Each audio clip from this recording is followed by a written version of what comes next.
Merry Christmas season, everybody. Welcome to The Altar with me, your host, Colby Martin. Welcome to my Love Wins / Christmas studio space. Where I've just, now this is my second show. Second or third. Haven't been live in this studio very often, is my point. That's all I was trying to say.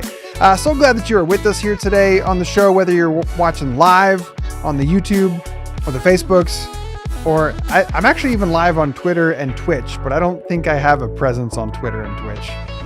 Although if someone's watching on Twitch and they can say hi, let me know what video game you're playing. Coming up on today's show, I'm going to ask you to let me know the answer to a holiday question in the viewer sound off segment. Then I'm going to share with you a reason for hope. Why am I feeling hope right now in this moment?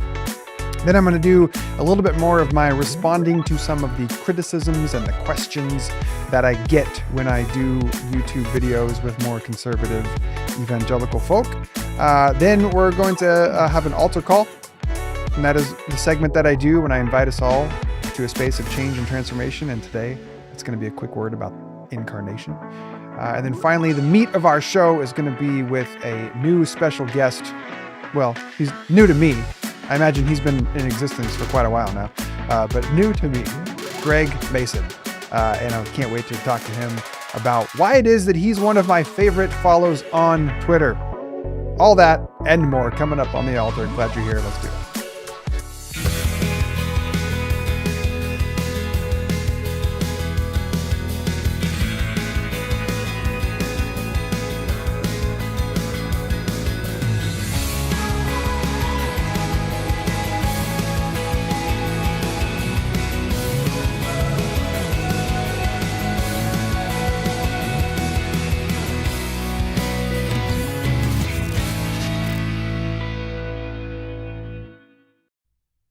This is lovely. We got Vince in the house. Hi, Vince. Well, actually, not in the house. Vince, if you're in my house, will you let me know? That could be really awkward. We've got Vince here with us today. Howdy, partner, says M. Corey Dandridge.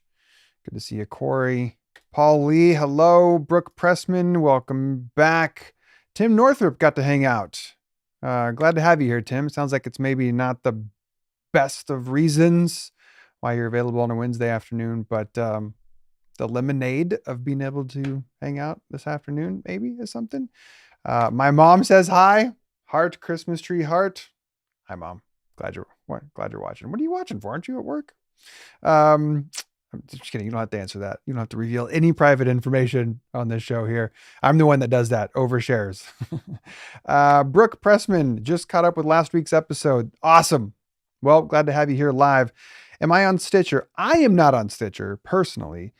My podcast with my wife, Kate, aka the Kate and Colby Show, is on Stitcher. I'm actually going to talk about that in a minute. You're in my kitchen raiding my refrigerator. Vince, don't do it, man. Don't do it. We need all that food for the Christmas festivities we have coming up in the next few days. Ben, I'm glad to be back too. I'm glad to be back too. It's good to be with y'all. I've missed you. I've missed all y'all. It's been fun to be back on here on Wednesday afternoons live with the fams.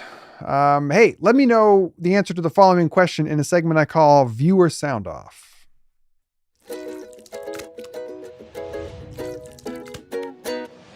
Staying with our Christmas theme here. What is this? Am I doing the backstroke here? I don't know. I never was good at the backstroke. I could swim the breaststroke, but not the back. Okay. What is one of the best presents that you've received? Let me know in the comment section. What is one of the best presents that you've received? And you can go all the way back to early childhood. You can tell me about the skateboard. You can tell me about the leather Spalding basketball. You can tell me about later on, maybe in adulthood. Did you get a nice jacket? Some boots? Did you get a trip somewhere? Did someone give you their heart? This Christmas, I give you my heart. Oh, wait, no, that was last Christmas. The very next day, you gave it away. Anyway, what's one of the best presents you've ever received? And don't panic. I just said one of the best. So if you're anything like me, when people ask you to make a list, suddenly you get real anxious. Like, whoa, I don't know what number one is. Number one? But as my wife often reminds me, best is a tier, T-I-E-R. So lots of things can be in the category of best. So what's just one of the best presents that you've received? I remember one of my memories from childhood, and this may just be a memory because we have the VHS recording of it. And I'm doing this because that's about how big the camera was, not because I was holding a boombox.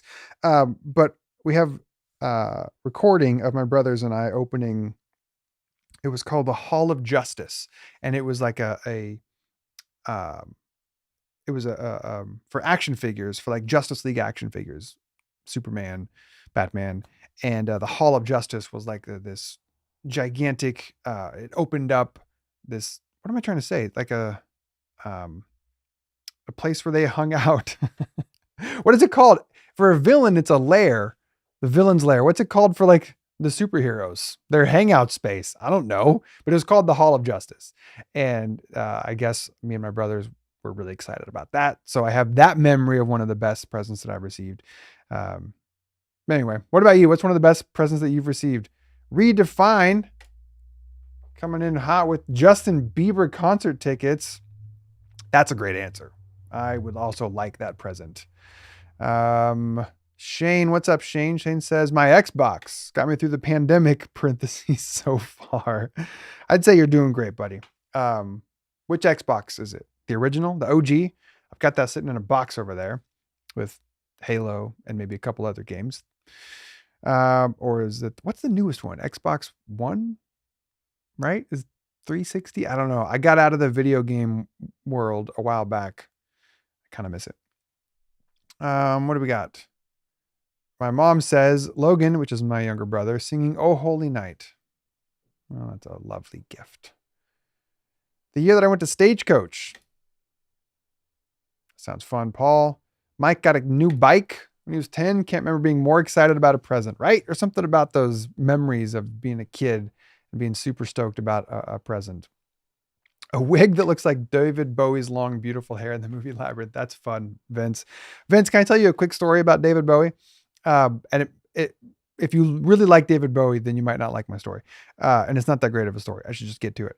But I love Christmas music, and I even like to listen to Pentatonics, the a cappella group, from time to time. And I like their Christmas music.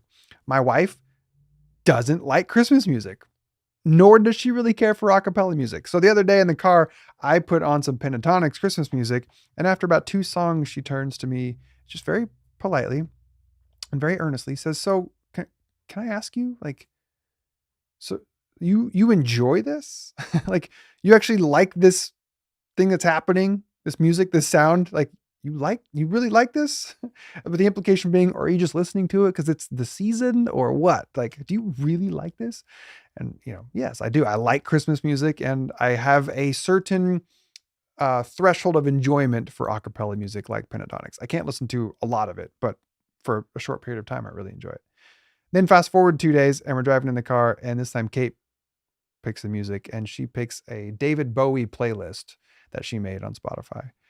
And after about 2 songs, I turned to her and I'm like, "So remember the other day in the car when you asked me, like, with all sincerity, do I enjoy listening?" Like, I return it now to you. You enjoy listening to this? So sorry, I'm not a David Bowie fan. I don't understand their music. And anyway, but I bet the wig was really cool, Vince. Corey says, for my 13th birthday, my favorite cousin. Shout out to favorite cousin. Hope the other cousins aren't watching. Bought me blue suede Adidas. That sounds fantastic. Brooke says, I got a brooch. I have a brooch of a comb and a pair of scissors that a little girl gave me about 20 years ago when she was upset that I left the salon that I worked in. Oh, I love that. Thanks, Brooke. Tim says, I had in college, I had a group of friends throw me a first birthday party. Isn't that fun when, like, later on in life, your older adult friends can help redeem things in life for you? I love that. Sarah got a keyboard one year. Don't know how to play it, but it was a super cool gift. That's fun. Okay, so Brooke has a tattoo of David Bowie's owl from Labyrinth.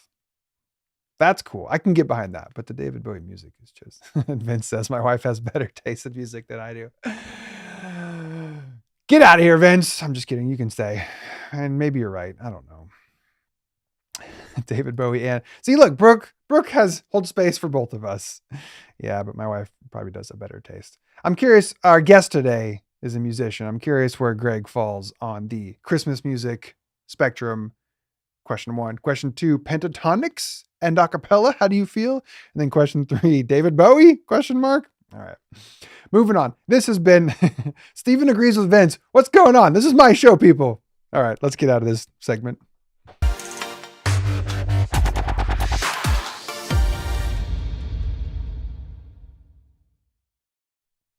Y'all are fun. I like you. All right, here's a little segment that I call Reason for Hope. I will never give up my fight. And today, my reason for hope is this. The news is out that the FDA has approved and authorized the first antiviral pill for the coronavirus. And I assume you are very much like me and very much over this pandemic, which is in some ways an absurd comment. Like nobody was ever not over it. It's global tragedy of epic proportions, untold suffering, like unnecessary suffering in so many ways.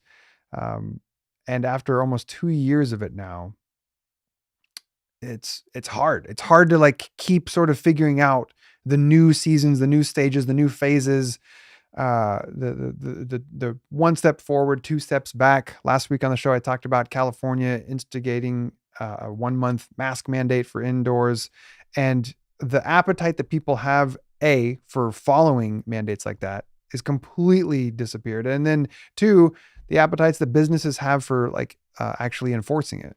I mean, half the businesses I've gone to in the last week, half have a sign taped up like wear a mask when you come inside. The other half just have nothing.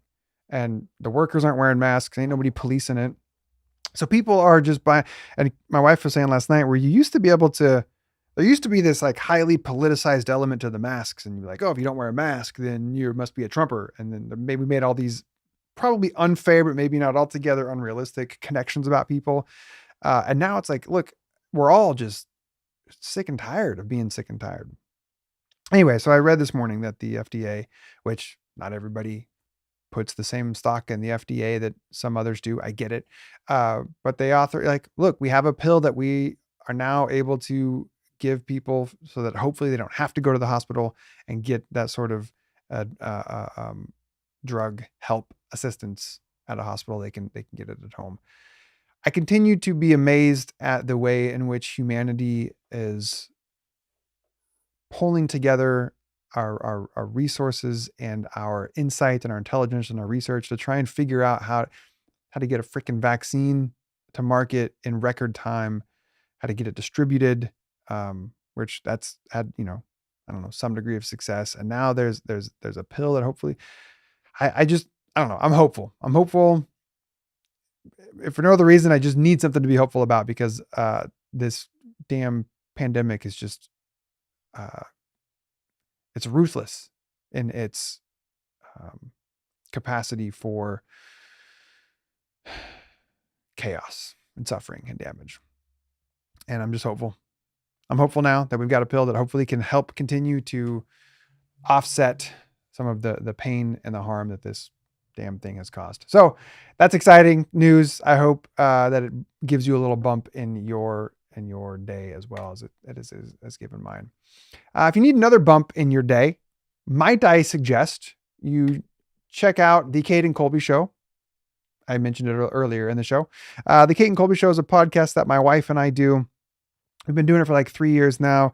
This whole last year, season 6, has primarily been a live show that we've streamed to YouTube and Facebook. And so you can go to our YouTube channel and you can see all of our past shows. And Kate and I have just the most fun time when we are live together, and we've had a bunch of incredible guests as well. But then we also do this thing that we call the Garage Sessions, which is kind of a return to the original format of the Kate and Colby Show, which is just her and I and a couple microphones, no guests or any segments or anything like that. And actually, this was back in June. Back in June, we recorded this garage session that we titled Kate's Journey of Bisexual Identity. And then for a number of reasons that were just sort of random and unrelated, we never released the episode and we kind of just forgot about it. And then after we moved houses, then we're like, oh yeah, we need to get that episode out. So it's like 6 months old. And I think the episode starts by wishing everybody a happy Pride, which is a little bit uh, late now, but it's a really good episode. Really good episode. In short, what happened is during Pride Month, Kate posted something to her Instagram, a post where she explicitly named herself as someone who identifies as bisexual, and then was sort of surprised at how many people were surprised by that.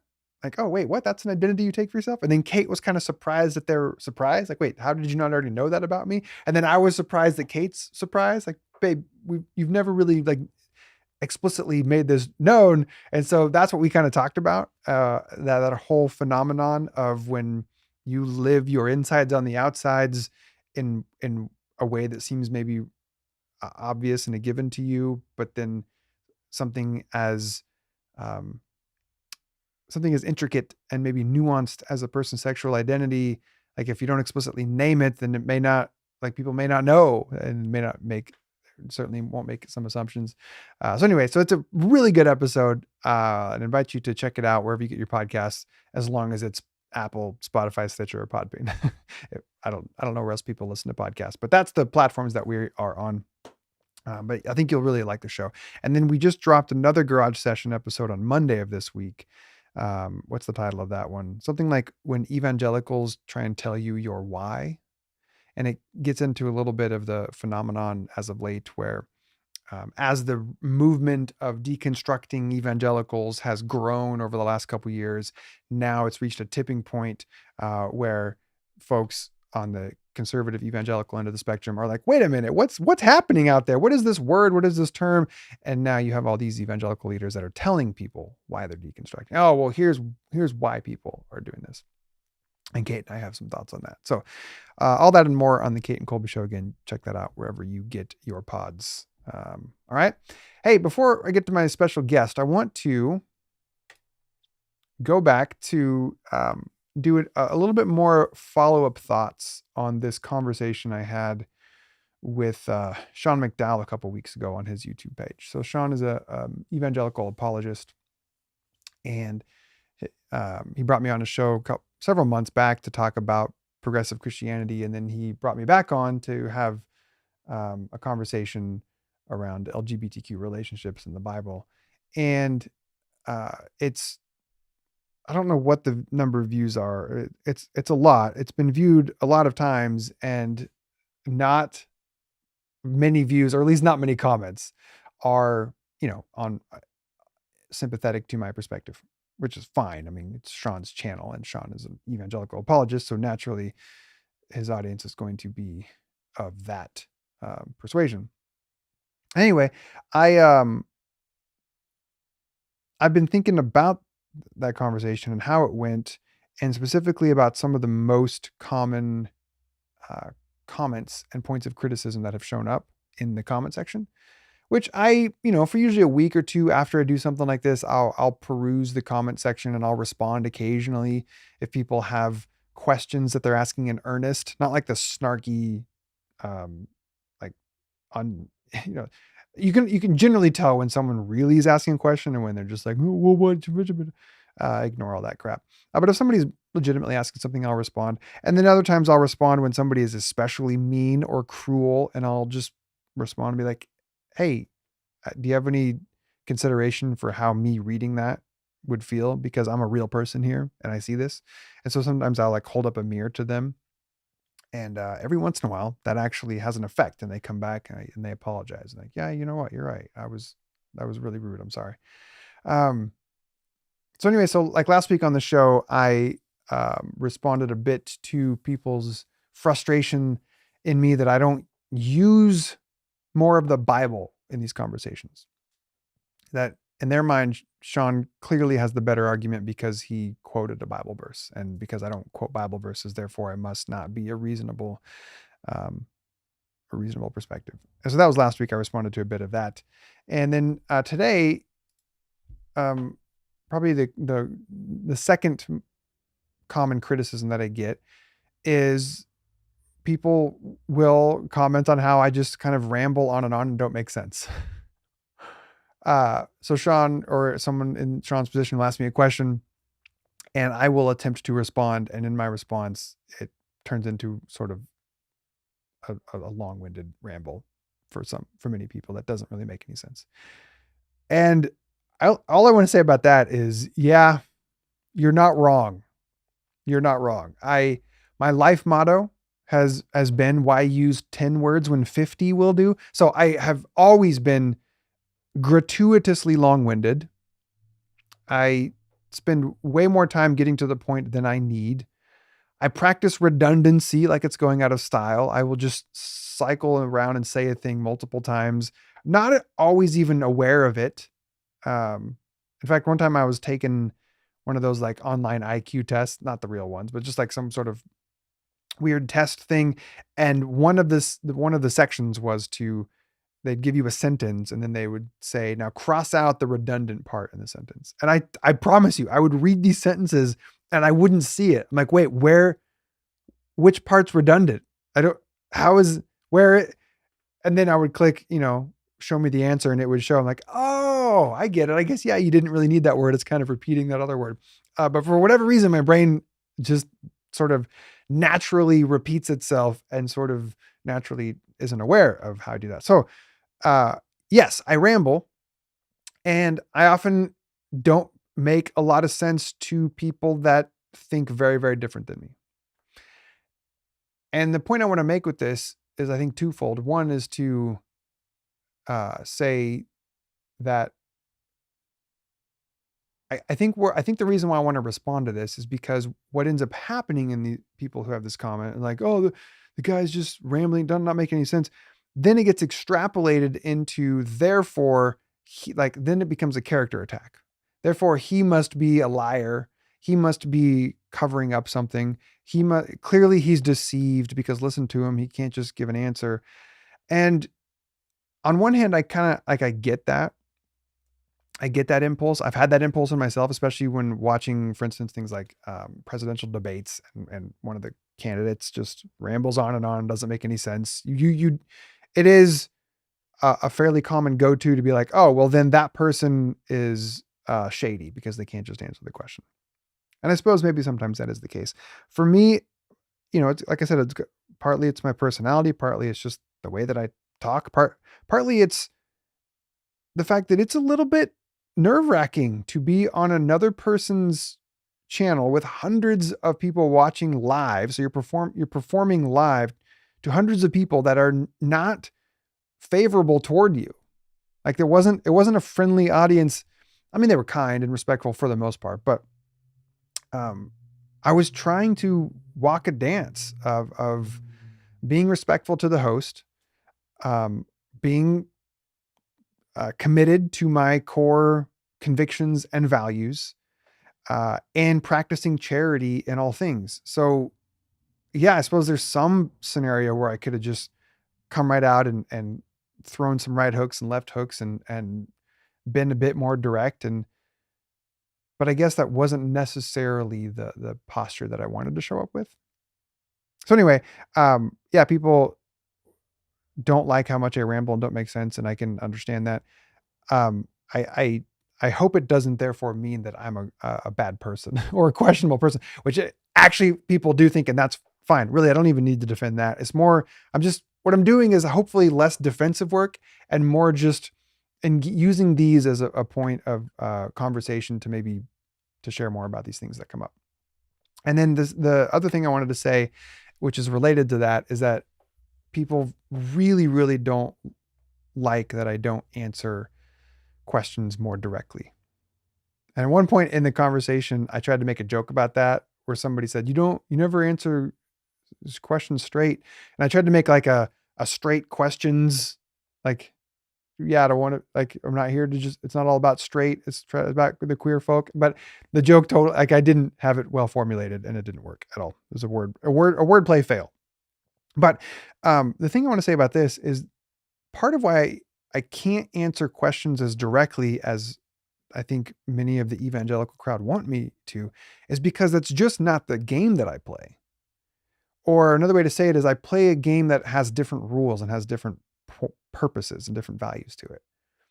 I know what it's like to be a conservative evangelical where the name of the game is to get to a right answer and then hold on to that right answer and defend it with everything you've got. And that's, what apologists like Sean do is they get to the right answer, then they defend it and they show all the reasons why this is the truth. Y'all, that's just not a game I'm all that interested in playing anymore. I did that. And I now see that is not, in my opinion, that is not the most fruit-bearing approach to life. That is not, that's not the kind of God that I understand God to be, where God is most concerned about getting the right answers and then defending it. So that's not who I see God as. That's not who I see Jesus as. That's not the kind of posture that to me leads to a life full of compassion and love and grace and tenderness and mercy, all the things that seem to be indicative of the kingdom of heaven. So one of the reasons why I don't get just like give these straight direct answers is because I'm not out here trying to just say, here's the truth. You've heard it said this truth, but now here's the truth. I don't know. That's just not what I'm here for. It's not what I'm here for. That's not to say there's never a time or place or instances where that's not called for. Certainly there is times where that is. But in some instances, and certainly this was the conversation with Sean, it was like, I don't have a one direct answer to give to that. It's not even the way that I see it. And again, what ends up happening is that gets extrapolated out to, therefore, I am a deceiver, therefore I'm a false prophet, which is whatever, fine. Like based on your standards, I am a false prophet. You're not even wrong about that. So anyway, so I just find it interesting the way that the way that my approach to these conversations, which isn't the greatest. I'm not and by the way, I'm not out here claiming that I show up to these and I nail it. There is no part of me that watches that conversation back with Sean and be like, oh, I did so good. I hit that out of the park. Like, not really. I would like some do-overs. I kind of wish I had a little more prep for that. And I'm under no illusion that I am great at this stuff. And by this stuff, I mean doing these sort of live conversations and coming up with the right good answers really quickly and defending. Like, I don't know. I probably have other gifts that I use, but I will continue to show up in those spaces when invited, because I feel like that is one of the ways that I can try to steward all these layers of privilege that I have been born with and given. And I know, or I understand that for one of my queer siblings to show up in that space and sit there with someone who sort of interrogates a core aspect of their identity, that brings about a level of exhaustion and potential suffering and potential trauma that I don't experience and won't endure. Like I can go to sleep just fine after those conversations. I can read these YouTube comments and take all people's attacks and it doesn't wound me. It doesn't land with me in the same way that it would a more vulnerable person in this situation. So it's one of the ways that I can try to show up with this privilege is, look, I will have these conversations. I will stand in this space and be like, no, you're wrong. The Bible does not provide justification to discriminate against those who identify LGBTQ. The church has been wrong and we need to reform the church immediately ASAP. Like, I will keep showing up and shouting that out so that others maybe don't have to. Okay, that's enough of that. If you want to watch that conversation, you can just go to Sean's YouTube channel and watch that. And maybe, anyway, I haven't seen some of the comments that have come in. I'm gonna take a quick moment here to just see how y'all are doing there. We've got asymbolic symbolic from YouTube. We got a lapsed Episcopalian. That's a fun descriptor, but I'm glad you're checking in, and thanks for the comment about the cute face. What do we got here?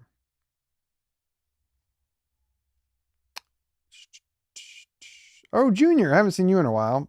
Junior says that I often respond, you do often respond with questions and in turn avoiding the question that was asked. But when this was done, do you complain? But why complain if it's okay for you to do? Let me try to follow your logic there. So I often respond to questions with questions. That's correct.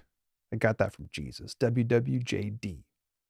In turn, avoiding the question that was asked. Well, sometimes Junior, the question, like as my uncle likes to say, I disagree with the question.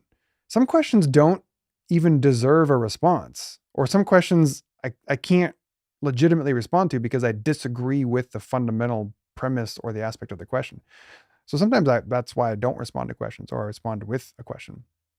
And then you said that I complained. I try not to complain. If my pointing out or giving some context for why I do a thing I do comes across as complaining, I understand that. Maybe it does. I can work on that, on maybe sounding less complainy. Sometimes I just got to vent. Like, come on. All right. I wasn't going to do this, but it just came to me. Like, when you get the sorts of messages that I get, Junior, and I don't know if you do, because I don't know what sort of work you do in the world. I don't know if you have a public facing ministry like I do, but I get messages like this on the regular. Last night I got a random message from somebody. I won't name them because that's not the point. And the subject was prayer. And I already sort of knew where this was going, which says something, doesn't it? And the message is, God has placed you on my heart. Oh, thank you. To pray for you during a night of prayer at our church. I listened to your interview with Sean today and was deeply troubled for you and all those that you're leading with your message that strays significantly from God's word and plan for marriage, sexuality, and purity that is without question woven through his inspired word given to us. There is question. Obviously there's question, but whatever. And then he says, my soul is currently in danger. Me, Colby, my soul is currently in danger. That's the message the Holy Spirit was giving this person. What the heck do I do with that? So he said, then the guy says, I'm not a prophet, but I believe you'll be held accountable as well as your wife. Suddenly bringing my wife into the so look, if every once in a while it sounds like I'm complaining when I sort of reflect on some of the BS that I get, and that is BS to me, then yeah, sorry. Although not sorry. I guess I will vent from time to time. Okay. Sarah says it's really easy to sit and criticize from the comment section. That's true. Meanwhile, you're live on the spot. Yeah, trying to respond to a point. Thank you. It isn't, I wish I was better than I was. That's true, but it is also sometimes a challenging thing. It's much easier to like after the fact. And we do this in real life. How many times do you walk away from a conversation with somebody, especially one that maybe was a bit contentious, and you're like, oh, I wish I would have had that comeback or that zinger. All of us. Rarely do we say the thing in the moment that we later are like, that was the best way to say that. Thanks, Donna. I think your words are thought-provoking and help people with the process of thinking differently about an issue. I love that. I love helping people think they can think differently about it. And sometimes even me thinking differently is a way to model how to think differently, if that makes sense. All right. Oh, okay. Junior, I know what you're saying now. In my live stream 2 weeks ago was a moment where I criticized Sean for not answering your question the way you would have liked, but you're guilty of the same thing. So why did you complain about it? Someone else commented on that too.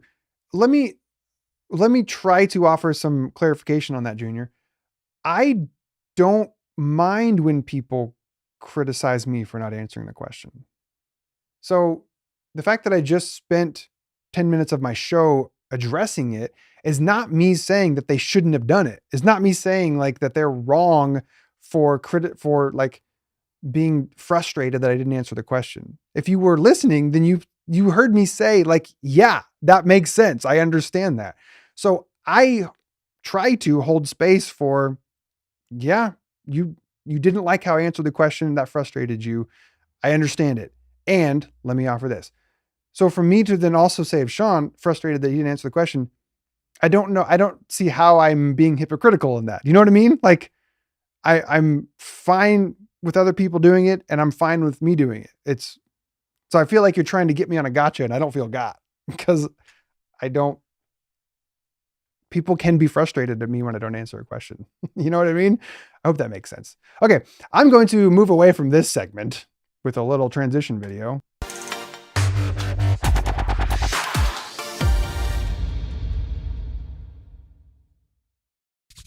And now the moment that I'm most excited about for this show, which is bringing on our special guest for this afternoon. He is my favorite follower. No, my favorite follow on tweet, not my favorite follower.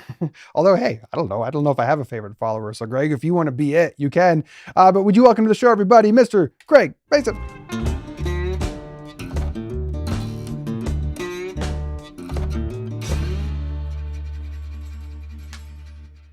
Hey, welcome to the show, Greg. Oh no, it froze right as we got to it. I told him this might happen. I said, sometimes the freezing happens and I'll just kick you off and bring you right back on.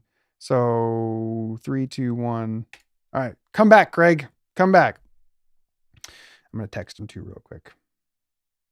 So this is why you got to have flexibility when you go live, people. Come back on. Oh, he is. How about now? We in here. Isn't that fun? Isn't that fun? You just, all this build up and then the moment comes and it's wah, wah. But I don't mind. I don't mind. It just creates fun moments. Hi, Greg. Welcome to the show, man. Hello. Thank you for having me. Absolutely. My pleasure. Okay. First things first, you were in the waiting room watching the show. So we gotta cover some really important ground first. How do you feel about Christmas music? I like Christmas music. Okay. I really do. Okay. I've been listening to Maverick City's Christmas album that they did recently in my car. And I like, Frosty the Snowman, what we would consider secular Christmas music. I like it. The first specific example you give is Frosty the Snowman. Yes. And the reason, because my full-time job is I'm a music teacher. Okay. So I teach elementary music. And that's a song that I've been doing with the kids. Okay. So nice. You're an elementary music teacher. I didn't know that. That's super fun. Yes. How long you been doing that? This is I'm in my 8th year. Wow. Okay. What do you love about it? I love making music with the kids. Yeah. That's really the biggest thing, and getting kids to realize their gifts and cultivating those gifts. Yeah. That's so cool. You are a fantastic singer, by the way. I watched some of the clips that you put on your Twitterverse, and you got pipes, man. Thank you. And you do too. I was gonna say that. No, thanks. On here. Yes. It's subtle, but it's in there. I can tell. It's in there. It's, man, if you don't use it, you lose it. And I just don't sing anymore. I mean, that was my full-time gig for like 15 years. And now it's like whatever range I had, it's here. And diminished. Yeah. Yeah, but it happens. Okay, Greg, you graciously accepted my invite to come onto the show like a million months ago. And then I had to keep canceling and rescheduling. And you were so kind and patient, as I don't even remember what the first one was. Maybe it was related to our move and a quick evacuation. Yeah. I don't know. But anyway, so thank you for keep saying yes and accepting the invite. One of the reasons why I wanted to bring you on is just to meet you. And by the way, for people who are watching this live or later, Greg and I just met about an hour ago in the green room before he came on. I wanted to meet you is because I find your Twitter presence incredibly refreshing and insightful and challenging and fun and funny. And I oftentimes just think, who's the people behind these accounts? And even beginning with your handle at @LetGregLive_. Can we even start there? Like, why? What's that? Was Greg Mason taken, I assume?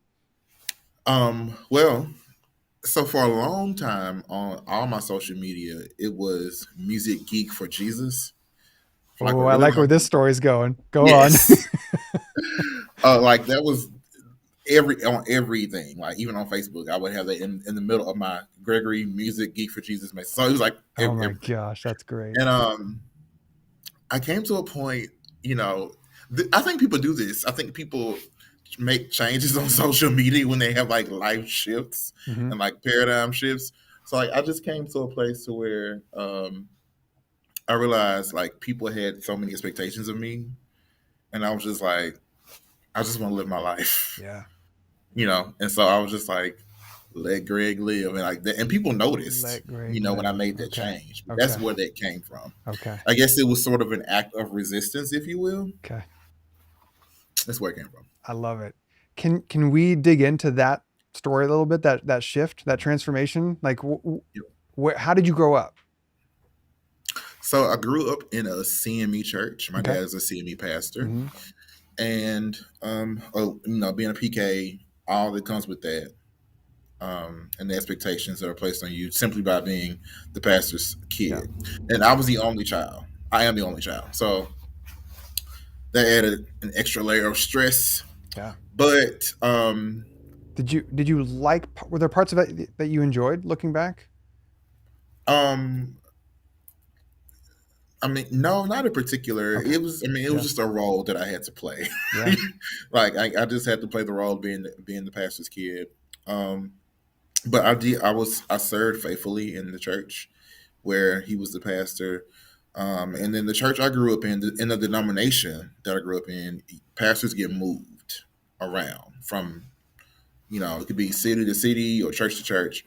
And so when he was moved several years ago, I stayed at that church, and I served in the music ministry, and then I eventually left as well. But yeah, like just growing up like anybody else, Colby, the typical evangelical conservative space, and then being indoctrinated with those beliefs Yeah. about what is, what isn't, what should be, what can't be, et cetera, et cetera. Yeah. Like that was pretty much that was my childhood. Wow. Do you remember what some of the early moments were when you began to dislodge from some of those frameworks? What were some of the early questions? What were some of the early tensions, the pressure points? Hmm. When did Well, you I start think to feel distance between like yourself and not just your dad, but yourself and the role of that you were expected to play and had been playing, and were like, wait a minute, what if I just let Greg live? yeah, I think it probably the earliest moment might have been just kind of when I left the church that I grew up in Okay. for the most part of my life and started doing other things. I started attending other churches. I just wanted to grow spiritually in a different way, in a way that I wasn't really experiencing at that church any longer. So I just decided it was time to make a change. And so, the where I am now didn't really occur back then. That happened over time to where I am now. And I think the bulk of that honestly took place over the past, I want to say 2-3 years, Okay. where I've always been a theology nerd, like always and forever. Like especially in high school, like I was the Bible go-to person Yeah. in Yeah. my school. I know that Like, role well. yes, we know it so well. Yes. People would always come to me with questions about the Bible or about God, and you know, I had a sense of pride Mm-hmm. Mm-hmm. in playing that role. It was another role that I was having to play, and even throughout college, it was the same thing.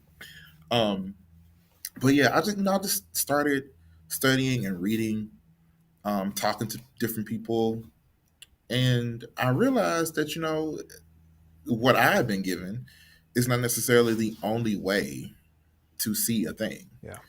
And like I was telling you in the green room when I read your book on Clobber, I Mm. was like, well, this is all brand new. Like I had never known any other way to read the Bible outside of how I had been taught to read it, which Yeah. was A equals A, B equals B, like Yeah. just flat Yeah. without having any knowledge of any other pieces of historical context, setting, like none of that mattered. It was Mm. just what does it say? It's like What the does the Bible is clear. literal English Yeah, say? Yes, as though we can get exactly. the clear and plain meaning, and then that's it. Game over. Exactly. Yeah. Yeah. Um, I don't know if you were caught the earlier part of the show where I referenced that people often get frustrated that I don't quote use the Bible more when I get I into did. these sort of debatey back and forth conversations. And then when you were talking about your background as being like a Bible answer sort of person, and I sort of chuckled that I know what that's like as well. I think another reason, and I wonder if this is true for you, but for me, another reason why I don't really function that way anymore, like in conversations with evangelicals, like just pull these Bible verses out in my sort of natural defense. Part of why I don't do that is because I spent so many years doing that, Mhm. and it almost feels it feels a little dirty now. It feels almost exploitive of I feel I have a higher view now of the Bible than I used to when Mhm. back in the day when I had a quote high view of scripture. I think my view is higher now. And Yeah, it feels exploitive to sort of use the Bible in that way to just buttress some idea that I'm making as a way to do like a gotcha on somebody. So I totally agree. I resist it Yeah. because I did it for so long. And now I'm like, oh, Mhm. I don't want to do that again. And maybe that's to my own detriment. Maybe occasionally I should drop in, well, 1 John says God is love. Like, but then what does that really gain us? The other No, person would just counter with their own. And now we're just lobbing verses at each other, which is the right. main reason why I don't ever get into that sort of interaction. Yes. I was telling a friend yesterday um, that for me personally, yeah, and I know you get in trouble for saying for me too, Yeah, but yes, I do. You are safe here. You can speak for you, brother, and your experience matters. um, like I just I believe that my view of the Bible now is deeper. I feel like I have a deeper relationship with the Bible because I'm able to engage. I feel like the Bible is a rich text. I love the Bible. Yeah. I feel like it's a beautiful text, and I'm able to engage it more and have conversation versus this plain reading shuts down Shuts all down. other way Mm-hmm. of being. So I'm on the same page with you with that. I'm very grateful for the shift that took place Mm-hmm. as it relates to my relationship with the Bible. Yeah. Definitely. So you are, as we saw in the intro there, which I failed to fix. Sorry. I failed to fix. I created the new version of it. And it was actually just now in this moment, about 3 seconds ago, that I realized that I didn't replace the version. Uh, So Greg is not a PhD candidate. He's EDD, right? So yes, you're ED. pursuing your doctoral. Tell us quickly about your doctoral program, because you started to tell me, and I said pause. I want to hear more about that when we're on the Right. air. Right. So it is an educational doctorate in educational leadership with a K-12 concentration. And I'm studying at the Tennessee State University in Nashville, which is a historically black college. Nice. And so I just started this semester. I got 2 A's. So I got all A's in my classes. I take 2 classes per semester. I got A's in both of them. Um, Good for you. While teaching small yes, children about music. Come on while now. teaching, absolutely, and doing a million other things. Yeah, I bet. Um, but yeah, so I'm in the program, and like I was telling you, Colby, that my research is going to be around how children are assessed in urban school settings. So the the reality is that a lot of children are not on grade level. However, they are forced to take grade level exams. Just So if you're in because the of third their grade, age. Like, here's your right? age, here's your grade, therefore you ought to be at this level. Is that what you're saying? Yeah. So like if you're in the third grade, regardless of whether you can read on third grade level, you're going to get third grade work. Okay. So you can literally not know vowel sounds, and you still have to take third grade assessments, do everything on the third grade level, which creates an impossible situation for a teacher and for a child. Yeah. Um, so I want to know teacher perceptions of the ethicalness of administering these grade level assessments to children who are underperforming, Mm. particularly in urban settings. Because I want to center my work around Black and Brown children. Mm-hmm. So that is what I'm interested in is seeing how those teachers perceive the practice of that, and it could be a standardized test, it could be a general formative assessment, but just how people feel about is this an ethical practice for me as an educator, Yeah. knowing all I know about this child to give administer this test to them. Are there options or recourses that teachers can take if they come to the conclusion like, no, I don't feel like this student should be assessed in this way? Or are they kind of forced to fit within that assessment model? Currently, their hands are tied. Okay. Like, because how it typically works in Tennessee, anyway, when it's time to administer what is called the 10 ready test, it's also called the TCAP. When it's time to give that test, the teacher who has taught those kids is the test administrator for the test. So they are the legal test administrator. So there's really not a lot of wiggle room there. Hmm.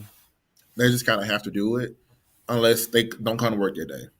You know what I'm saying? So it's not a lot of leeway with that. Yeah. Yeah. I love that.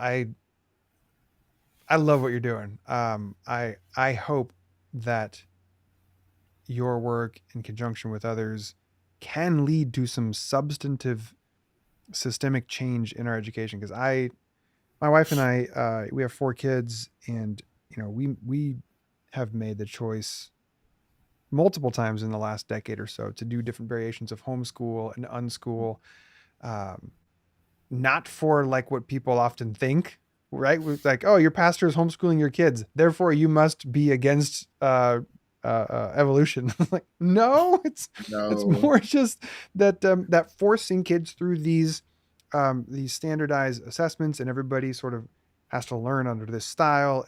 Just right. for us, like this isn't it's not who our kids are, and it's not necessarily how we see our Yeah. kids flourishing in the world. So seeing people like you advocating for paying attention and being mindful, and obviously that my context is, I would imagine, very different than the context you're describing in your urban work, but to challenge the ethicality of why are we, like, I can't imagine the neurological and biological impact on some of these kids, especially in those first, second, third, like at being given a valuation, a numerical valuation, a Mhm. qualitative assessment on like here's who you are, here's how you rank. Yeah. Um, Man, I really, it kind of hurts my heart to think that there isn't right now different ways to approach that based on context. Yeah. It's just been that way for so long. Yeah, Um, and it's unfortunate that that's yeah, the case. yeah. But the research that people do around standardized testing, it it's to inform people who are making the Okay, decisions. yeah, So the policymakers and the stakeholders and the superintendents, is to inform them so that they can make better choices for the kids that they serve. I love it. Yeah. Can we talk about some of your tweets? Yep. All right, so I got this idea for this segment, and it's right now. It's called "Let's Talk About Your Tweet."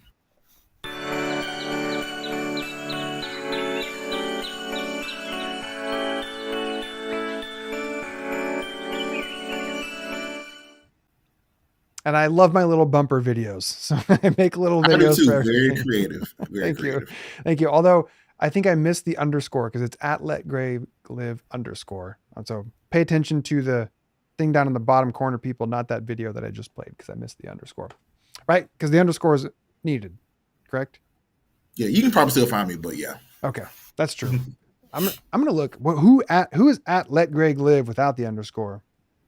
Maybe we can get them to forward it all to you. Okay. Anyway, so here you're one of my favorite follows on Twitter. Like I've said a couple times now, because I'm just a variety of how insightful and poignant and smart and curious and funny they are. And one of the things that I love that you do is you ask questions of your followers. You're like, let's just have like a real-time conversation about this.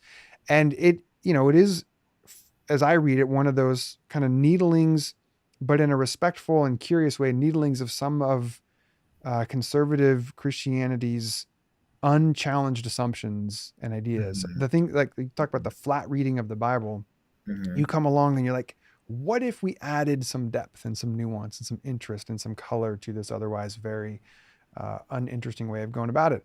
And so the other day, or actually I think it was just yesterday, you tweeted, do you believe that Christianity is the one true religion? Yeah. Greg, what kind of tweet is that? What? Where did that come from? Is this just? Are you just rhetorically? Are you asking of your own interests? Are you just trying to gauge where people's at?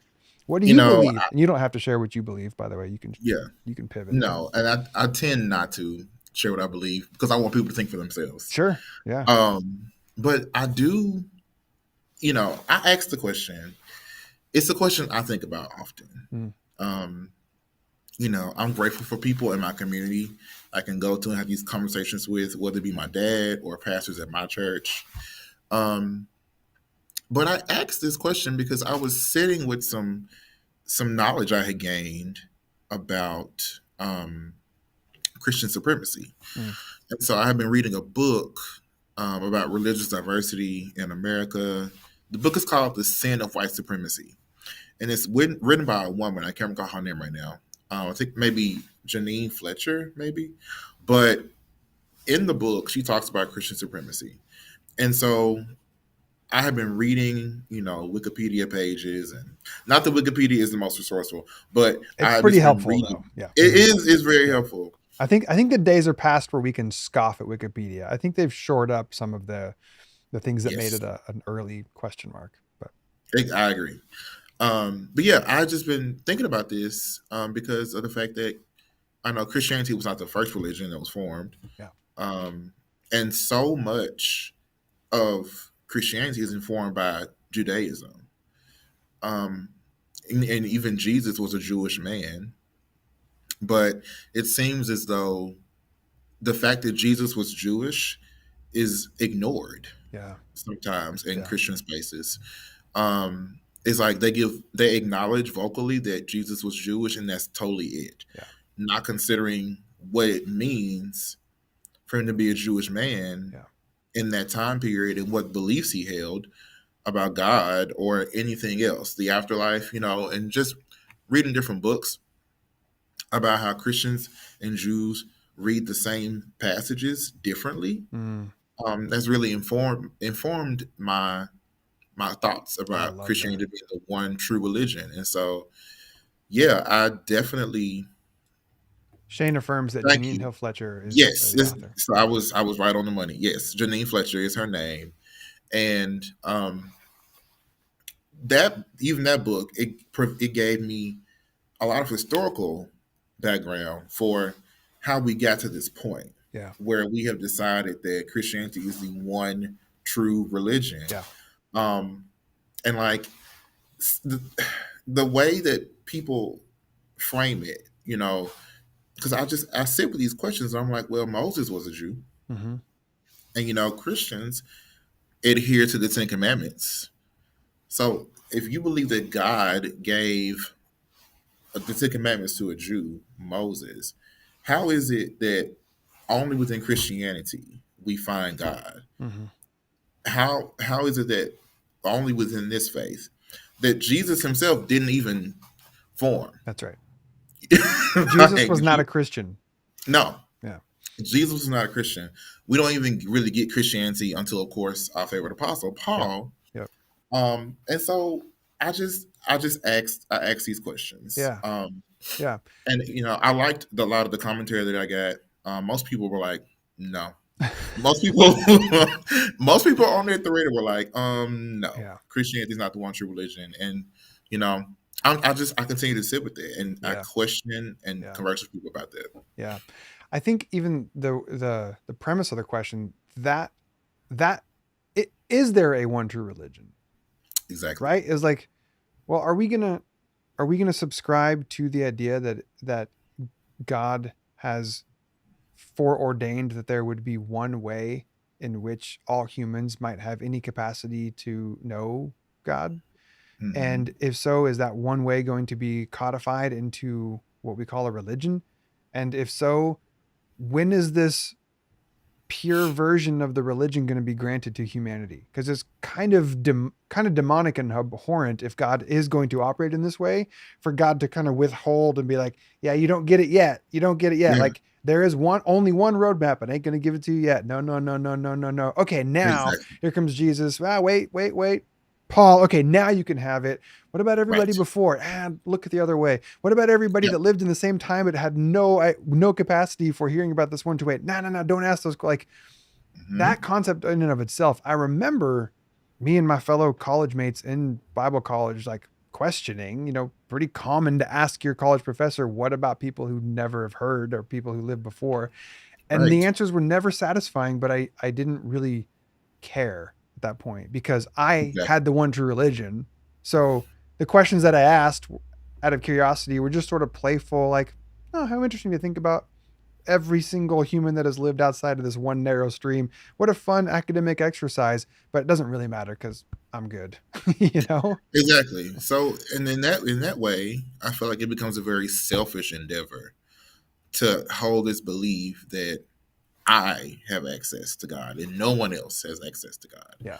Um, but to give you a sneak peek into what I do believe, I do not believe that only Christians have access to God. I Yeah. do not believe that. I believe all people have access to God. Hmm. I even asked a pastor one time, I was like, who do Muslims pray to? Hmm. And he said, well, they pray to God. I'm like, oh, interesting. Like, Good so, answer. you're right, good answer. But, it's just kind of, I feel like it kind of contradicts what you say you believe. If you Right. say Muslims pray to God, how are they? They're not praying in Jesus' name. So what are Yeah. they doing? You know what I'm Yeah. saying? Yeah. So, Yeah. yeah, no. All right. So we solved it here. Christianity is not the one true religion. The one that is still yet to be determined, right? We don't know yet. The jury's still out. Okay. Jury's still out. All right. What about this tweet, Craig? You wrote this. We, specifically Christians, have been made to believe that there is virtue in suffering or that it somehow makes us more like Jesus. This, you say, is toxic. If that's your belief, recognize that Jesus had limits and boundaries, and so should you. Next tweet. Your suffering helps absolutely nobody. I'm going to come back to that after I hear more about what you have to say. Your suffering helps absolutely nobody. You are not more virtuous or godly for putting up with mess, enduring abuse, and allowing people to treat you any type of way. The godly thing to do is to walk in truth and stop betraying yourself. I freaking love this. Can you Mm. tell me more about that tweet? That there is no virtue in suffering. Where did that come from? Why do we have this idea? Well, I think that it goes back to what we believe about Jesus and how Jesus suffered on the cross. Yeah. Um, and the result of his suffering on the cross and what it provides for people. I believe that we think suffering provides virtue because of what we believe about Jesus. But I like how Joe Lumen talks about suffering. She speaks of it as unaddressed pain. And so it's not necessarily that pain itself is bad, but suffering, unaddressed pain, is what leads to these cycles of trauma Yeah, that's and good. abuse. Yeah. And so, in the second part of that thread, when I said you are not more virtuous or godly for putting up with all types of crap, Mm-hmm. like that's just typical how people think Christians should behave. Yeah. Typically is doormats, not having any type of voice, letting people do whatever. And I have friends who come to me and ask me for counsel about different issues. And I'm like, well, you've lived more life than me. I should be coming to you.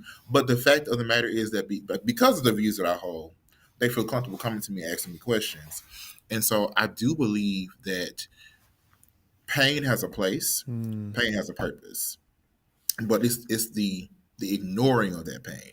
It's that pain not being addressed that leads us to all these ideas about the need to suffer. Like God does not have to cause you to suffer or allow you to suffer to be more like Him, yeah. because that is also another belief that people hold, is that this suffering is going to make you more like Jesus. Yeah. Well, no, I don't think that God has to. That's not the way that God has to allow to work whatever He wants to work in me. That is not how He has to do that. Yeah. I think it's just making room for people to be able to be made to be abused and just all types of other toxic stuff. Yeah. I appreciate I appreciate making the distinction between pain and suffering. And shout out if you missed it to the work of Joe Lumen for helping to illuminate that. Hey, I don't know if she liked what I did with her name there, but it happened. Um, I love the difference you made there. Tim Northup says suffering providing virtue is exactly the wrong way around. Sometimes there is suffering in virtue. Doing the right and true and virtuous thing can be painful, but the pain isn't the point. So I appreciate that comment, Tim. And then Jaquel Scott says, "Speak, sir." I think he's talking to you That's on that my one. friend. Oh, what's up, friend? Well, So, so that your distinction between pain and suffering uh, makes null and void what I wanted to say about when you wrote your suffering helps absolutely nobody. Because in that, under that definition, I agree.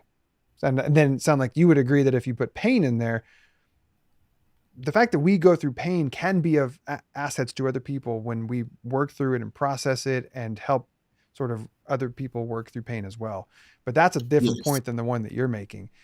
I was I was watching a clip this morning. I follow a buddy on Instagram at the New Evangelicals, Tim Whitaker, yes, and I know he you was follow. yeah, it's great work, and he was doing a response video to this ridiculous clip of I hate even saying the name on my show, honestly. The son of our previous president. I'll just say that because I don't even like saying their names. The son of the previous president, the junior. There's a clip of him speaking at some event, and I don't think it was a church or Christian event. Although nowadays, Greg, I don't really understand what the difference is between these right wing groups and what is. Yeah, The lines are so freaking blurred. They feel like church to me, and it's scary. But he was speaking, and he said he was speaking, I think, of their party, maybe, but he was saying like we've been trying the whole turn the other cheek thing, and then he said, and I know I understand that biblical reference, and then he said, but it hasn't been working, and I don't know the bigger point that this kid was trying to make, the junior. I don't know the bigger point he was making, but first of all, when he says we've been trying this whole turn the other cheek thing, I think, wait, have you? Hold, right. wait, you have? First of all, no, you haven't. Then he No, says, but I understand the biblical reference. Pause. Wait, do you? Because I don't think you do. I don't think you understand the biblical. Like, listen, Junior, I have been studying this stuff for a big portion of my life, including that passage, and I barely would even ever say that I kind of understand it. But to the extent that I do understand it, I don't think I don't think you're even close to understanding it. And then he says, follows it by, and it hasn't been working out for us. And I think Mhm. the point he was trying to make is it's time for us to like fight back and not turn the other cheek. But I hear that and I think, oh my God, again, he wasn't speaking, I don't think, to a church congregate or Christian audience or whatever. Well, but how far, Greg, has the church lost the plot when we read and hear something like turning the other cheek and we assess that it's not working and then we decide to try a different approach, which is to say, what do you think working looks like? What do you think is supposed to happen? What version of Christianity teaches you that the point here is to win? The point here is to get even. The point here is to like, none of that are ethics, as I understand it, of Jesus. The whole kind of point of Jesus, as Robert Farrar Capone reminds us, is to be for the littlest, the lost, and the least. Like the Mhm. losers are the point. Yes, the underdog, The absolutely. underdog, that is the point. Turning the other cheek is supposed to not work for you in some way. Like that is like, but anyway, more so that point, I think that teaching is about holding up mirrors and demanding dignity from people. Like, no, you will see my humanity. Yes. But anyway, so you write this post about I think Christians can get way off base when they put virtue in suffering. And then I think sometimes they also miss the point when they're like, well, no, it's all about winning and not losing. It's all about Mhm. anyway. Any thoughts on that before I go to the next one? That was me just needing to get off some steam from that stupid clip that I saw. Um, I mean, personally, I feel like the church itself, the institution of the church, is has failed us many times. And I think that can be even an example. You know, the way Yeah. people, the things people do and say, like the takes that people have, the hot takes Yeah. that people have, and they make public. I just I question a lot sometimes, which is why I hold strongly to the belief that we are the church. You and I are the church. Um, and that can look different for different people. But yeah, that's kind of where I land with stuff like that Yeah. because I didn't see that video that you're talking about, but just from hearing you describe it, it's just like people really think that way, and and it's insane. Yeah. Agreed. I, I don't know how they read about Jesus and they conclude that some of the things they conclude. Okay, next question. And our next tweet features one of the very best TV characters to ever have been written and ever have been performed, the Mhm. glorious Captain Raymond Holt, played by Andre Braugher. And the meme is Mary watching churches everywhere quote the Magnificat. And then you see Raymond being like, why is no one casting down the mighty? I specifically requested it. Okay, so fantastic meme. I don't think you were the originator of it. I think you just shared it. But No, what is it about this meme other than Raymond Holt that led you to share it? um, I specifically requested it. It's so yeah. good. So I mean, that whole idea of the Magnificat Mhm. um, and Mary's exclamation, and that I love that narrative. That whole birth advent narrative is just so beautiful to me. Um, I appreciate one thing I appreciate, and this is something. There's a woman. Her name is her Twitter name is Black Liturgies. She tweeted about how Advent is about centering the voices of women Mm, because in that whole Advent story in the Bible, you know, Joseph doesn't speak.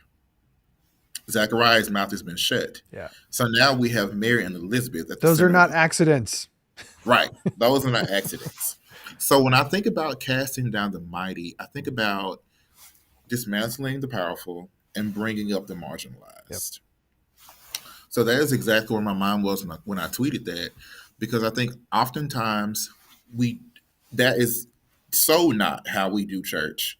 It's not how we do faith. We tend to center the privileged and make everything about them. But if you read the Gospels, you can clearly see that Jesus was always in contesting these people who were supposedly in power Yeah. and looking to overthrow and just challenging previously held assumptions that people have always believed about what should be and what shouldn't be, and that because someone said this is what needs to happen. Yeah. So if I feel like if we can get to a place where we can center the ones on the margins, then we can start moving towards liberation for all people. And I think that that's possible. I do. I do think that that's possible Yeah. here and now. Yeah. Well said. I love it. And if nothing else, people go watch Brooklyn Nine-Nine. Just one of my favorite shows. All right, next tweet. Let's talk about it. You wrote, "You're not going to tell me it ain't no correlation between your penal substitution atonement theory and your advocacy for the death penalty. Mm, Somewhere deep down in your soul, there's a link." And I read that, and immediately I feel like I know what you're getting at, which is the mm, strong correlation between the segment of our population that continues to defend and advocate for the death penalty. mm, Strong correlation, the Venn diagram of that crowd and the crowd that looks at the cross and sees in it a penal substitution theory of the atonement. It's almost a 1-to-1 ratio. I'd be shocked if it was not very close to that. yep. And your observation is like, those are connected. Those are connected. You should look at that. Can you say more Hmm. about that, Greg? Yeah, I think the things that we believe, um, as it relates to our faith, I think those beliefs that we hold deeply inform other things. And so to believe, again, like I just said about the suffering on the cross, Mm-hmm. to believe that there was something good that came out of Jesus suffering on the cross, being crucified on the cross, for the sins of the world, to believe that something beautiful came out of that, I believe that that informs how we think about people today Mm, who are put up for the death penalty. Because, I mean, ultimately, that was a death penalty of the time, that's right. crucifixion. That was a death penalty of that time in the Roman Empire. It was how people were made to be mocked and embarrassed for trying to overturn the powers that be. So I think that when we think about how that informs how we see society, a lot of times, first of all, Christian, the belief that God instituted the death penalty is how a lot of Christians think, based on Old Testament Hebrew Bible readings. So therefore, they don't see anything wrong Yeah. with the death penalty Yeah. just off that alone because, well, God is the one who instituted it. So therefore, it's just how it should be. Yeah. And I challenge that assumption because I don't really feel like we have enough evidence to assert such a belief. Yep. Um, and I think when I tweeted that, there was a black young man who was trying to get a pardon from the governor, and I cannot think of his name right now. But if anyone's watching and you know the person's, please put it in the comments. But he was trying to get pardoned, and people were tweeting and doing petitions and all types of stuff because this person had was in jail with no evidence. And kind of the same, I feel like the same thing happened to Jesus. Yeah. Like there was no reason for Yeah. people to do what they did, but they Yep. did it. Yep. Well, I love how you gently called that out. Like there's a connection there, and that connection is worth looking at. And in many ways, uh, and I don't know if your experience is this, but for me, like the context that I grew up in, there was zero awareness that the theory of atonement, known as penal substitutionary, is just one way that Christians have thought about the cross in our Exactly. 2000-year history. Like that's not just the de facto obvious way to think about what happened on the cross. There are Mhm. actually alternative ways that really smart, enlightened people have thought of, ways that are maybe better and superior in terms of sort of reconciling to the character of God as revealed in Jesus.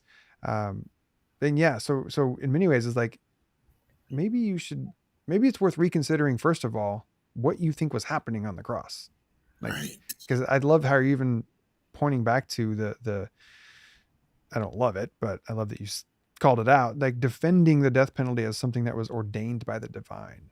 Like, is it really? Like, that is, that's the God that you worship?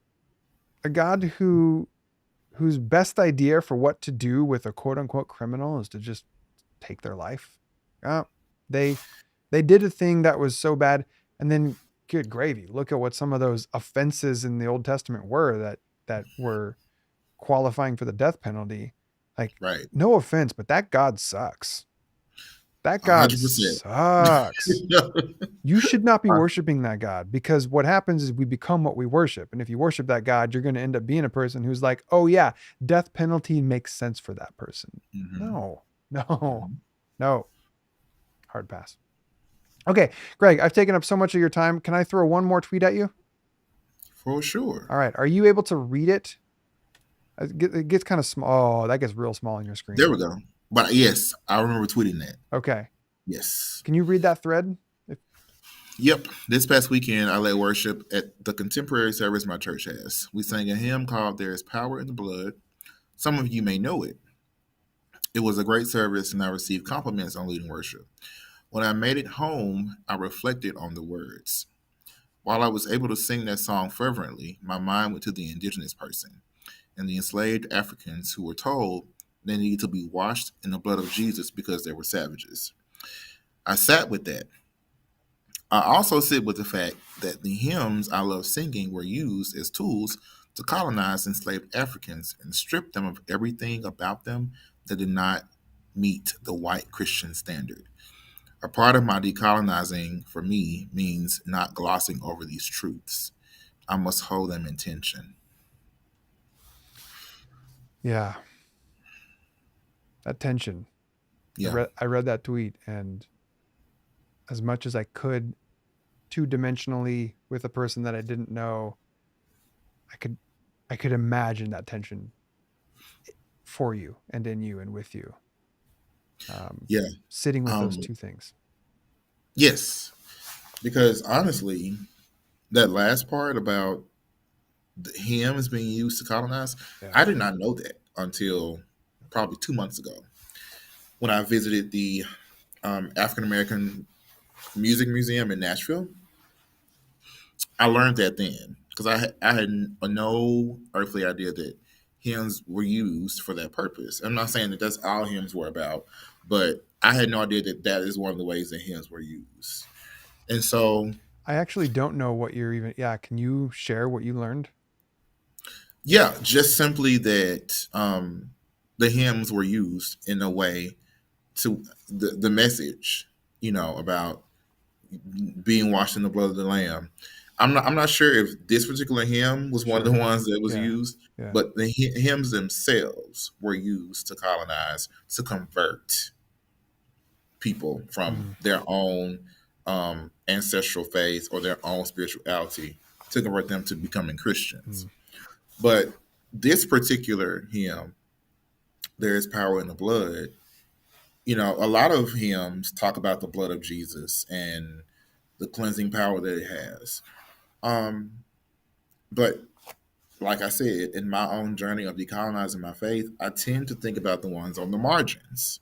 So I think about my ancestors. I think about the what people who came from West Africa who were enslaved in this country. I think about the Akon people who don't even believe in this concept of an ontological defect. So there is no need for me to be washed in the blood of the Lamb Yeah. because there's nothing inherently evil or wrong about me. But yet, this is something that they were forced to believe. Um, so while I, Wow. as a Christian, even though I'm working through all of that, while I'm able to still sing that hymn and execute that message fervently, I sit with the fact that people were told that they needed to be washed in the blood of the Lamb because they were savages, they were evil. Um, and it's just I can't ignore that. Yeah. Like I Yeah. can't just pretend it's something that didn't happen. I can't pretend that the doctrine of discovery didn't give Christian explorers right to come in and take over land. I have to sit with all of that and I have Yeah. to make sense of it and what does Yeah. it mean, you Yeah. know? Yeah. Thanks for sharing. At our church, we have I don't want to say that we've instigated a no blood song policy, Mm, but I can't remember the last time we sang a song. Like it's a lowercase p policy of like, because, and not even, I mean, you're adding for me further reasons why it is mhm, very um, complicated and messy, and at times maybe not the best idea to be singing songs about the blood of Jesus in church. mhm, Um, Not only for the ways it's been used and abused, but just I would argue fundamentally misunderstood, and then sort of misused and abused in that way. And so we don't even sing songs, but in fact we change a lot of lyrics at our church. We just take liberty with it, and I'm sure some of the artists would not love that about us, but we have a strong commitment to sing songs that are reflective of our some of our core values. And so I think one of the signs that there is a God is that the English word love sounds just like blood. So in almost every song, you can just swap out blood with love. And now you can sing the yep, song again. Nothing but the love of Jesus. Although yes, we've never done that one, but you know what I mean? Like you can just swap it out. And I think, oh, what a glorious fingerprint of the right. divine that those words rhyme, or those words rhyme. Um, yeah, we take communion every week at our church, Greg, or serve communion every week. And almost every Sunday we make some reference to the cup being originally a symbol of the blood of Jesus. And yet, as we understand it, it was as though Jesus was saying, can this sacrifice be the one sacrifice that ends this whole illusion that sacrifices were ever needed? Like there Mm-hmm. is no, like the author of Hebrews calls it the once and for all sacrifice. For me, it's like for centuries, for millennia, humanity thought they were, not all humanity, some humans thought they were separate from the divine, and that the Mm-hmm. divine demanded some sort of blood sacrifice to close some sort of false gap. And it's as though Jesus is wanting so desperately to close that, to end that illusion, to end that lie. You are not Right. separated from God. There is no God who needs blood to make you or anyone pure. So Right. can like this be it? Right. So we're done now. Right. So, and every 7 days, you can have a little reminder that you are not separated from God. Here, take this little tiny nasty drink of grape juice or this little dip of wine, whatever it is, and be reminded that you are not separated from the divine. You never were. It's all a lie. And whenever you feel like it is, that is not the truest thing about you. Anyway, so thank you for sharing Yeah. that. Yeah. And I appreciate you sharing that just now too, because I feel like that was beautiful. Mhm. Because it reminds me of, I was reading an article, and the title of the article was "I Don't Believe I'm a Wicked Sinner Anymore." Mhm. And in the article, the author talks about Celtic Christianity, which was a stream of Christianity that was taking place before Rome took over that part of the world, which is Ireland. And so the author says that within Celtic Christian understanding, what is at our core is most beautiful. It is good, Love it. Yes. which is the exact opposite of what we get in a Western Yep. gospel. Yep. It's the total opposite. It's that you are inherently evil. You are a mess. You're trash. No good thing is within you. You are sinful. But I love the fact that number one, Christianity is not a monolith. Nope. Never has been. Um, never has been. And so I really appreciate how we can see things differently. And I so appreciate that message that we were never separated from God. Yeah. God was always there. God was always within us.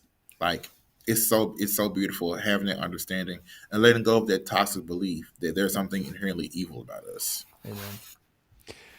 All right, Greg, soon to be Dr. Greg someday. It has been a delight getting to know you a bit and having you on the show. Everyone who's watching this now and or later, go follow Greg if you're on the Twitter machine at @letgreglive_, which I think is also your handle on Instagram. I just followed you It on is. Instagram, or I requested to follow you on Instagram. I hope you Yes, will yes, accept yes. my follow. Uh, I really did. oh, solid. Nice. And then tell us what else you're up to. You mentioned a podcast earlier. So how can people Yeah. sort of learn more about you and your work in addition to following you on Twitter? Yes. The podcast is The Decolonized Christian. And I do it with a friend of mine named William Parker, who's absolutely phenomenal and amazing. It's everywhere you can get your podcast. Nice. So, due to busyness of life, we haven't recorded in a while, Yeah. but we got some things coming down the pipe soon. And all your past Um, episodes are up there, right? So they're yeah, all there. yeah, Yeah, they're I all love there. it. So definitely go check that out. Yeah, follow me on Instagram and Twitter. I think I think that's it, Colby. Love it. All right, Greg. Well, you have a Merry Christmas. Enjoy your break from teaching, Yes, and definitely will. we'll talk again someday soon. All right. Yes, sir, brother. All right. Thanks, Greg. Bye bye. All right. Bye. Ah, what a delight. Yes, I agree, Tim. Thank you. Thank you, Greg, for this. It was very fantastic. Sarah says, oh, Sarah loved that. Proud of my Irish heritage hearing that. Oh, that's awesome. Shane says, thank you so much. So, Greg, that was wonderful. Really appreciated having you on. Everyone else, thank you for hanging out with me on this glorious Wednesday, the 22nd of December. Merry Christmas to all of you. I'm going to take the next couple Wednesdays off for the holidays. So I will be back online live probably the second week in January. I don't have the date in front of me, but sometime in early to mid January. Just make sure if you don't already and you're on Facebook, if you want to like my page, that would be fantastic. That way you know when I'm going to go live and you know the other things I'm up to. And if you're watching this on YouTube and you want to click subscribe, that way you'll know when I've got a live coming, and or if you missed it, you'll know that the live had happened and you can come back and watch this later. Yes, Vince says, thank you, Greg. I agree. Paul Lee says that was awesome. All of you are correct. That was wonderful. Okay, I love you all. Have a great holiday break, and I will see you next year. Bye-bye.